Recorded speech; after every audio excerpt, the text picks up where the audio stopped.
ఆత్మల రక్షణ ధ్యేయంగా సువార్త ప్రకటన చేశారు. సంఘ స్థాపనే లక్ష్యంగా ప్రేమను ఇలలో పంచారు.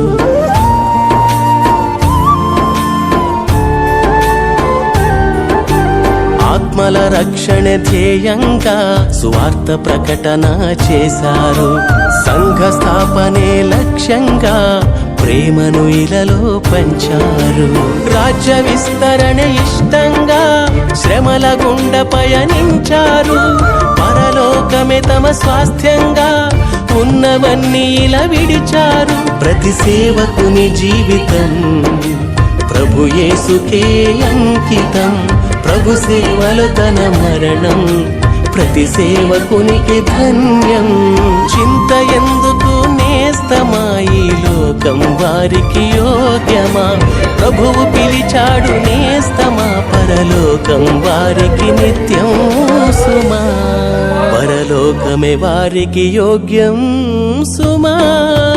దైవ సేవకుల మరణం దైవ దృష్టికి ఎంతో ప్రియమం. మరణం కాదది పయనం పరదైసులో జీవం పదిలం. దైవ సేవకుల మరణం దైవ దృష్టికి ఎంతో ప్రియమం. మరణం కాదది పయనం పరదైసులో జీవం పదిలం. అలసట ఎరుగని జీవనం దైవ సేవలో ఇలా పయనం. కన్నీటి ప్రార్థన జీవితం ముళ్ళ బాటలో నడిచిన వైనం. ఆత్మల రక్షణకై దేవుని మహిమకై ఆత్మల రక్షణకై దేవుని మహిమకై చింత ఎందుకు నేస్తమా తిరిగి లేచుట తథ్యం సుమా. ప్రభువు లేచాడు నేస్తమా పునరుత్థానమే సాక్ష్యం సుమా. క్రీస్తు పునరుత్థానమే సాక్ష్యం సుమా. పునరుత్థానం ఉందని ప్రభువు లేచి చూపించాడు. నమ్మలేని నిజాన్ని తన శిష్యులకు రుజువుపరిచాడు. రక్త మాంసాల దేహాన్ని మహిమ దేహంగా మార్చాడు. ఆత్మకు ముగింపు లేదని సజీవునిగా క్రీస్తు లేచాడు. ప్రతి సేవకుని మరణం పునరుత్థానమే గమ్యం. ప్రభుతో ఇలా పయనం విశ్రాంతినిచ్చును మరణం. చింత ఎందుకు నేస్తమా సజీవులే వారు నమ్ముమా. ప్రభువు లేచాడు నేస్తమా పునరుత్థానమే సాక్ష్యం సుమా. క్రీస్తు పునరుత్థానమే సాక్ష్యం సుమా. దైవ సేవకుల మరణం దైవ దృష్టికి ఎంతో ప్రియమం. అప్పుడు గోపాల్పూర్ చర్చిలో సేవ చేసే ఆయన భుయ్యా బాబు గారు అనేసి ఆయన ఒక ఉండేవాళ్ళు. ఆయనకి అనారోగ్య సమస్యలతో ఆయన కూడా అదే హాస్పిటల్లో ఉండేవారు. అక్కడ వాళ్ళకి చూడడానికి వచ్చి రాత్రి 11 పక్క బెడ్లో మా నాన్నగారు పడి ఉండడం చూసి మా అమ్మ దగ్గరికి వచ్చి అమ్మ నేను కూడా ప్రార్థన చేస్తానా అని ఎవరు తెలియదు. అలాంటప్పుడు ప్రార్థన చేసి మా కుటుంబంలో జరిగిన అద్భుతాన్ని బట్టి మా ఇంటిలోకి అది నా జీవితంలో కూడా దేవాది దేవుడు ఆ దైవజనుడికి మరియు నా ఆత్మీయ తండ్రి గారిని అలా పరిచయం చేయడం జరిగింది. ఆ నెక్స్ట్ రోజు అంటే క్రైస్తవుల కంటే భయంకరంగా మా ఇంట్లో ఏమాత్రం చోటు ఉండేది కాదు. తర్వాత రోజు మా అమ్మ అనేది ସ୍ୱର୍ଗୀୟ ଶାନ୍ତି ଯେତେବେଳେ ପର୍ଯ୍ୟନ୍ତ ଗୋଟେ ଫୁଲ ଥିବ ସେତେବେଳେ ପର୍ଯ୍ୟନ୍ତ ତାର ମହତ୍ଵ ନଥାଏ. ଯେତେବେଳେ ଫୁଲଟା ଝଡ଼ିଯାଏ ତାହାର ମହତ୍ଵ ଜଣାଏ. ତାର 57 ଯଦି ଆମେ ପଢ଼ିବା ତାର ଏକ ପଦ ଲେଖାଯାଏ, ଦେଖ ଧାର୍ମିକ ଲୋକମାନଙ୍କୁ ନିଆଯାଉଛି, ପବିତ୍ର ଲୋକମାନଙ୍କୁ ନିଆଯାଉଛି, କିନ୍ତୁ କେହି ତା ବିଷୟରେ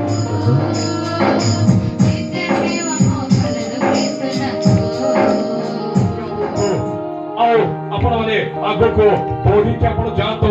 ଯୋଉ ଦର୍ଶନରେ ସେ ଆଗକୁ ଯାଉଥିଲେ, ଯୋଉ ପରମେଶ୍ୱରଙ୍କୁ ଦର୍ଶନ ଦେଇଥିଲେ, ସେ ଦର୍ଶନକୁ ଆପଣ ମାନେ ହୋଲ୍ଡ କରନ୍ତୁ, ସେ ଦର୍ଶନକୁ ଆପଣ ମାନେ ପାଆନ୍ତୁ. ଆଉ ସେଇ ପଛରେ ସେ ତୃଷାରେ ସେ କ୍ଷୁଧାରେ ଆଉ ସେଇ ମାନେ ଶକ୍ତିରେ ଆପଣ ମାନେ ଆଗକୁ ବଢନ୍ତୁ. ଆଉ ଯୋଉଦ୍ୱାରା କି ପରମେଶ୍ୱରଙ୍କର ରାଜ୍ୟ ଆଉ ଏ ଅଞ୍ଚଳରେ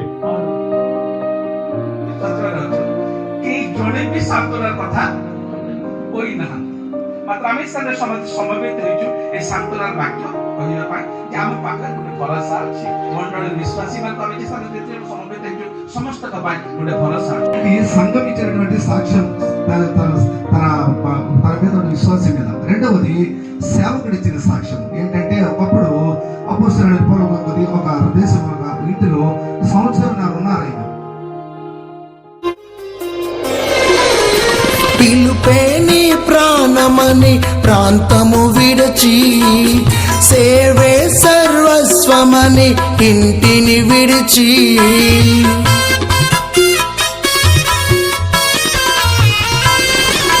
పిలుపే నీ ప్రాణమని ప్రాంతము విడచి, సేవే సర్వస్వమని ఇంటిని విడిచి, సిలువ సాక్షిగా ఇలలో వెలుగుచుంటివా, సిలువ ప్రేమ ఇలలోన చాటుచుంటివా, సిలువ సాక్షిగా ఇలలో వెలుగుచుంటివా, సిలువ ప్రేమ ఇలలోన చాటుచుంటివా.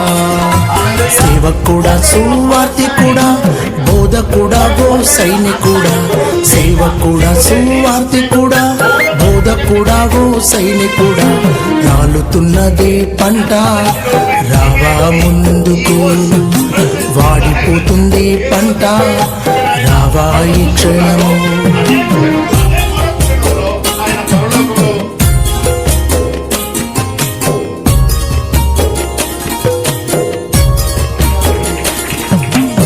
ఎవరు ప్రేమిస్తారో, దైవ సేవకులు ఎవరు ప్రేమిస్తారో ఆ కుటుంబాలు క్షేమంగా ఉంటాయి.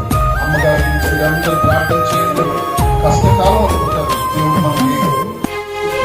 సేవకుడా, నీ భాగ్యమెంత గొప్పది, సేవ చేయు నీ బ్రతుకు ధన్యమైనది.